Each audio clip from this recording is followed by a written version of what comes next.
নমস্কার বন্ধুরা, গোপলু কিচেনে আপনাদেরকে স্বাগত জানাই। আজকে আমি বানাবো ডিমের পোচ কারি। এটি গরম ভাত বা রুটির সাথে পরিবেশন করতে পারেন। তাহলে দেখে নিন আজকের রেসিপিটা। প্রথমে আমি ডিমের পোচগুলো বানিয়ে নেব। তার জন্য কড়াইতে পরিমাণ মতো সরষের তেল দিয়ে দেব। তেল ভালো করে গরম হয়ে গেলে ওর মধ্যে ডিমটা ফাটিয়ে দিয়ে দেব।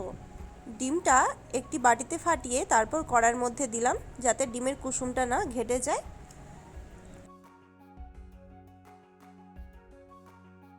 এবার ডিমের ওপরে 1 চিমটে লবণ আর 1 চিমটের মতোই গোলমরিচ গুঁড়ো ছড়িয়ে দেব।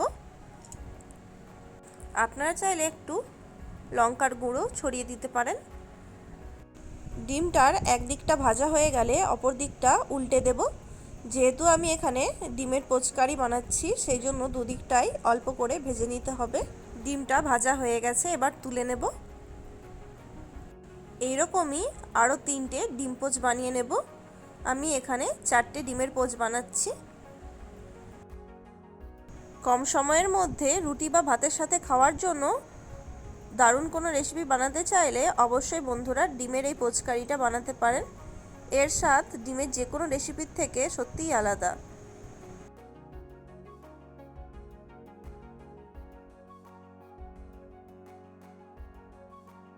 দেখুন বন্ধুরা, এখানে আমি 4টে ডিমের পোচ বানিয়ে নিয়েছি। আবার কড়াইতে কিছুটা সরষের তেল দিয়ে দেব। তেলটা ভালো করে গরম করে নিয়ে ওর মধ্যে 2টো মিডিয়াম সাইজের পেঁয়াজ কুচি দিয়ে দেব। পেঁয়াজগুলো আমি এখানে বড় বড় করে কেটেছি। হাই ফ্লেমেই পেঁয়াজটা হালকা একটু নাড়াচাড়া করে নেব। খুব বেশি লাল করে ভাজবো না। পেঁয়াজের কাঁচা ভাবটা চলে গেলে এবার ওর মধ্যে একটা মিডিয়াম সাইজের টমেটো কুচি দিয়ে দেব। একই সাথে 4টে কাঁচা লঙ্কা, 8 থেকে 10টা রসুন এবং 1 ইঞ্চের মতো আদা দিয়ে দেব। সমস্ত মশলাকে 2 মিনিটের মতো হাই ফ্লেমে একটু ভেজে নেব। এরপর মশলাগুলো একটু নরম করার জন্য গ্যাসের ফ্লেমটা কমিয়ে আরও 2 মিনিট ঢাকা দিয়ে রাখব। মশলাগুলিকে আমি পেস্ট বানাবো, সেই জন্য আগে থেকে একটু ভেজে নিচ্ছি, যাতে মশলাগুলির কাঁচা গন্ধ না থাকে। মশলাগুলিকে হালকা লাল করে ভেজে নেওয়ার পর এবার এগুলিকে একটা বাটিতে তুলে নেব। বাটিতে তুলে মশলাগুলি কিছুক্ষণ ঠান্ডা করে নেব। মশলাগুলি ঠান্ডা হয়ে যাওয়ার পর এবার একটি মিক্সিং জারে ঢেলে এগুলিকে মিহি পেস্ট বানিয়ে নেব। এটি ডিমের পোচকারির গ্রেভি বানানোর জন্য মশলাটা প্রথমে ভেজে তারপর পেস্ট বানালাম। দেখুন বন্ধুরা, মশলাটা মিহি করে পেস্ট বানিয়ে নিয়েছি। এবারে গ্রেভি বানানোর জন্য কড়াইতে 1 চামচের মতো বাটার দিয়ে দেব। এখানে আমি শুধুমাত্র বাটার দিয়েই গ্রেভিটা বানাচ্ছি। বাটার মেল্ট হয়ে গেলে ওর মধ্যে 1/4 টিস্পুন গোটা জিরে দিয়ে দিলাম। ফোড়নটা এখানে ভেজে নেব। এরপর ওর মধ্যে যেই মশলাটা বেটে রেখেছিলাম সেটি দিয়ে দেব। গ্যাসের ফ্লেমটা কমিয়ে মশলাটা কিছুক্ষণ কষিয়ে নিতে হবে। ওর সাথে আমি মশলার বাটি ধোয়া জলটাও দিয়ে দিচ্ছি।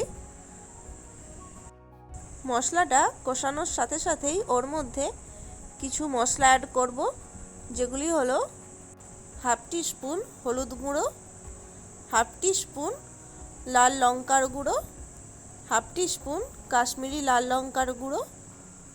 ওর সাথে দিয়ে দেব 1/2 টিস্পুন জিরে গুঁড়ো এবং 1/4 টিস্পুন ধনে গুঁড়ো, স্বাদমতো লবণ আর একটু স্বাদের ব্যালেন্স করার জন্য 1/4 টিস্পুন চিনি।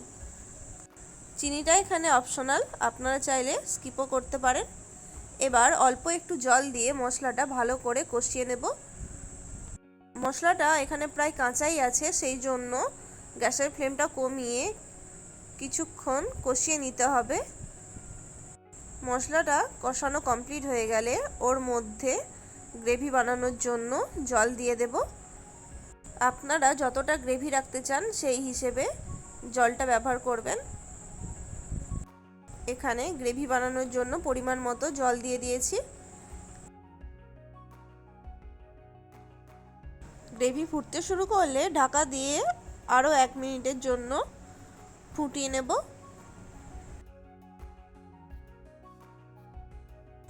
1 মিনিট পর ঢাকা খুলে নিয়ে ওর মধ্যে ডিম পোচগুলো দিয়ে দেব। ডিমের পোচগুলি দিয়ে আর নাড়াচাড়া করব না, এভাবেই গ্রেভির মধ্যে ফুটতে দেব।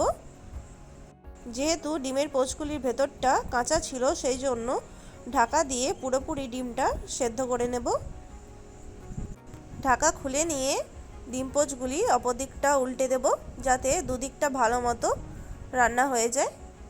ডিমগুলি যেহেতু আগে থেকেই ভাজা ছিল, সেই জন্য বেশিক্ষণ সেদ্ধ করতে টাইম লাগবে না। 30 সেকেন্ডের মতো ঢাকা দিয়ে উল্টে পাল্টে নিলেই চলবে। দেখুন বন্ধুরা, ডিমের পোচকারি রান্না হয়ে গেল। এবার শেষে গার্নিশিং করার জন্য ধনেপাতা কুচি ছড়িয়ে দেব। আপনারা চাইলে এর পরিবর্তে কাসুরি মেথিও দিতে পারেন। আজকের রেসিপিটা কেমন লাগলো অবশ্যই কমেন্ট করে জানাবেন। ভালো লাগলে ভিডিওটিতে একটি লাইক করে দেবেন। আর আমার চ্যানেলে নতুন বন্ধু হয়ে থাকলে প্লিজ চ্যানেলটিকে সাবস্ক্রাইব করে পাশে থাকা বেল আইকনটি প্রেস করে দেবেন। ভালো থাকবেন, সুস্থ থাকবেন। রেসিপিটা সম্পূর্ণ দেখার জন্য অসংখ্য ধন্যবাদ।